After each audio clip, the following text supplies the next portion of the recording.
down, answer questions. Ready for the face off. Go ahead. Cool. We got this down to a science. All right, deal. I don't understand the face off.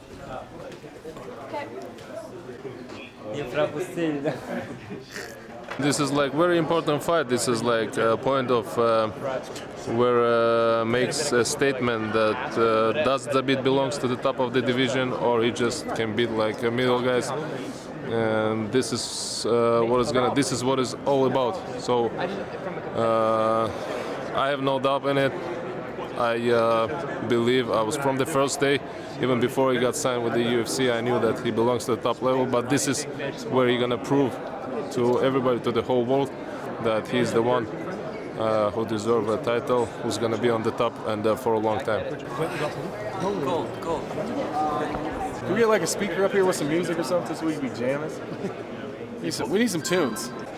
We are at the media scrum. Kamaru Usman is taking the stage. You know, gonna give a little pre-fight hype. See some of his energy. It's important for days like this, you know. It's still fun. It's still when it's still fun and kind of enjoying it, and you know it's not so serious. But these days are dwindling, you know, and that serious side is gonna start to come out. So it's always good to see the transition in Kamaru, you know, because he's one that just gets totally like locked in. He don't say much in those final hours. You know, we've been going at it for 12 weeks. I mean, it's just been a really grueling, very disciplined camp, and it's just crazy. Every fight that I have, you know, as far as like UFC goes, I just feel more and more comfortable because they're putting me through so much more fire, you know, and it's just been such an awesome camp, and you know, all the guys at Fortis and Mid City, they push me past my limits, you know, and it's like you push yourself past those limits and throw yourself in that fire so many times, you know, during training. It makes the fight feel so much better. You know, when you speak, you'll say, well, if I lose, my stock will go back up if I win the next fight. Yeah, some fighters don't let that enter their mind before a fight. They're lying. I mean, it's as simple as this, they're lying. They're either lying or they're really, really stupid, one of the two. I mean, maybe they're so dumb they sit there and think, green tree, blue sky. I don't know, but I mean, obviously anyone who has half a brain thinks about all the possibilities that can happen.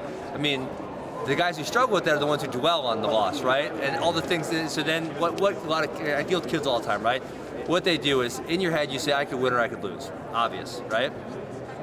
So then they start thinking, well, if I lose, then my mom's gonna be mad at me. My girlfriend's not gonna like me, right? They start thinking about all this bullshit that has no bearing on their actual performance, and that's where people get hung up a lot.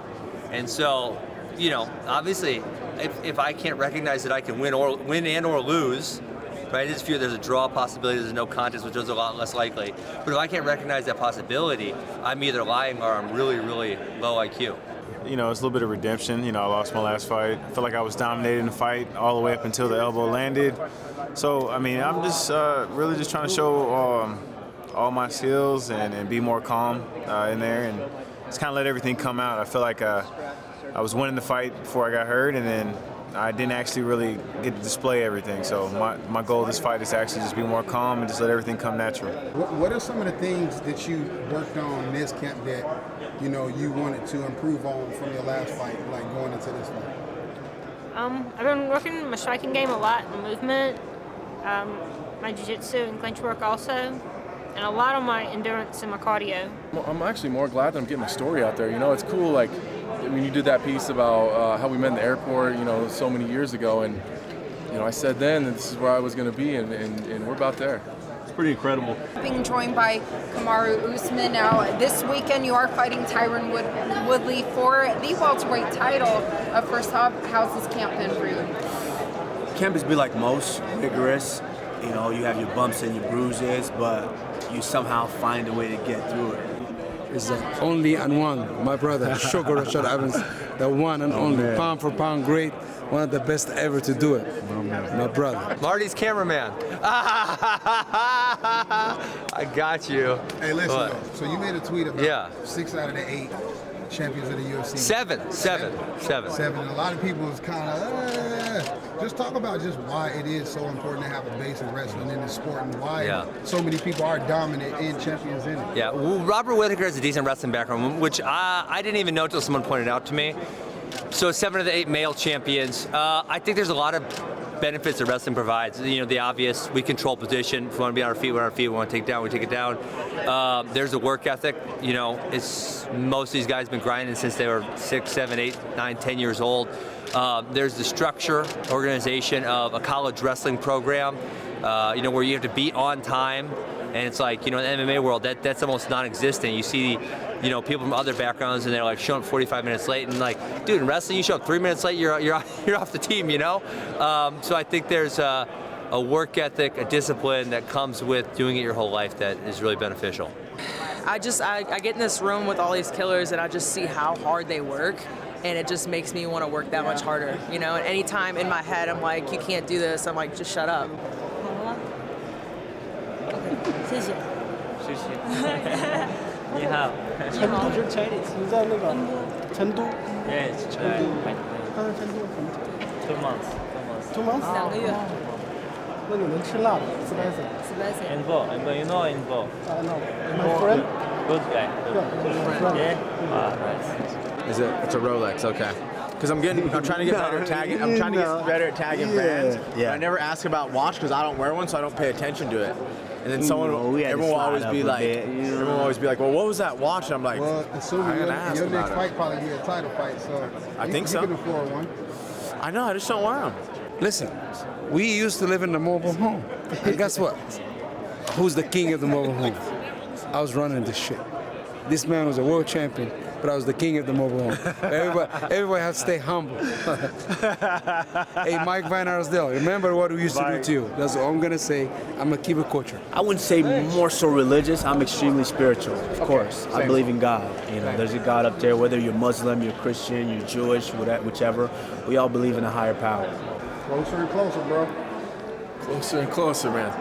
We got this square off and one more, and then next time I see John Jones, we'll be standing across from each other locked in an octagon. So I'm ready. We'll get through one more media day tomorrow, and then it's all done, man. We just go to weigh-ins, and then we show a fight night and we let it rip. And baby. And nil. We out here. I got my dance moves aren't as good though. I don't got those good African hips.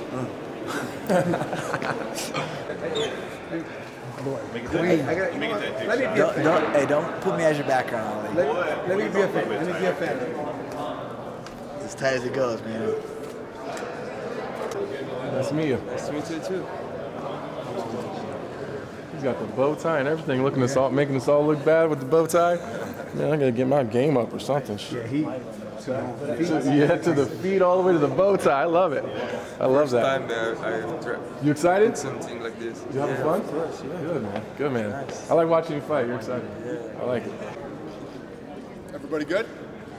Yeah? Good back there? Do it.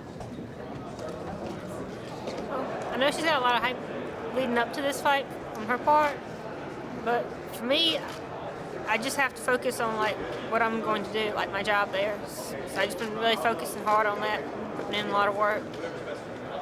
My whole mindset during camp was, you know, I want to show everyone, like, you know, how much I've improved since then. You know, we've been going at it for 12 weeks. I mean, it's just been a really grueling, very disciplined camp. Well, I mean, it's all you have to show is you have yourself. I mean, the guy, you can't control what he's going to do, and I can't control, but I can control how I react to things, and that's just the main thing, is just controlling that part of the game.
Made me blink. He's a good guy. Hi.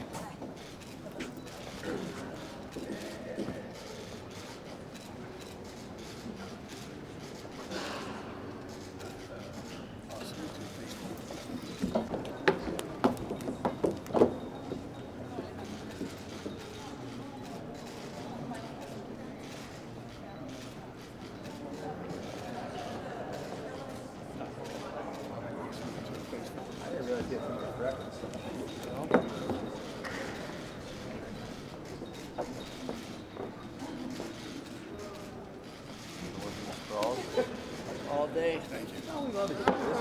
Pop up, get that leg.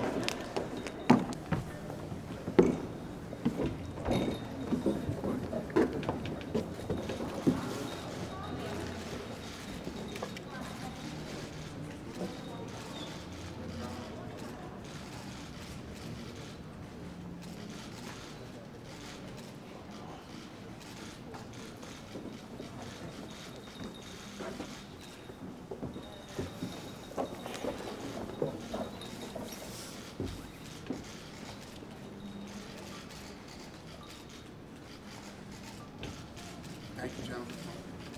I think it's a myth, man. I think it's all bullshit. What the hell am I going to learn from John Jones that I don't already know about him? You know what I mean? Maybe to see, maybe you can see if someone's nervous or a little bit whatever, but I think that's all bullshit because John's never going to give you a legitimate look anyways. You know, he's going to clown and smile and whatever, and that's what I expect. You know, I don't expect him to take it seriously, and he doesn't have to. That's not his job. His job's to fight, and that's what we're going to do.